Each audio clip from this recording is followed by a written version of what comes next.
আশ্চর্যের বিষয়, সংসদের ভিতরে এমনভাবে বিবৃতি জ্বালানি এবং খনিজ সম্পদ মন্ত্রী দিচ্ছেন, মনে হয় যেন তেলের উপরে দেশ ভাসতেছে, আগামী 2 মাসে নাই কোনো সংকট নাই। আরে ভাই, সংকট যদি না থাকে তাইলে কিলোমিটারের পর কিলোমিটার লাইন কেন গাড়ি আর মোটরসাইকেলের?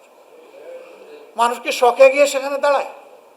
এখন নতুন বয়ান তৈরি করা হচ্ছে, কালকে থেকে দেখলাম যে আসলে তেলের সংকট নাই, তবে কিছু লোক বারবার তেল নিয়ে এটা মজুত করে চুরাই পথে বিক্রি করছে।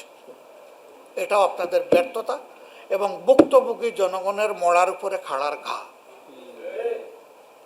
একদিকে কষ্ট করে ঘন্টার পর ঘন্টা হাঁপাতে হাঁপাতে তেল পাচ্ছে, আরেকদিকে তাদেরকে তেল চুর বানাচ্ছেন। এই চুর কারা? জনগণ কি জানে না? কার বাসঘর, কার গোয়ালঘর থেকে এখন তেলের ড্রাম উদ্ধার হচ্ছে, জনগণ এগুলো জানে না?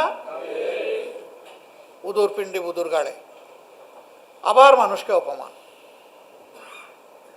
এইটার কারণে জ্বালানি সংকট নাই, অথচ লোডশেডিং এখন মিনিমাম 6 ঘন্টা, ম্যাক্সিমাম 10 ঘন্টা।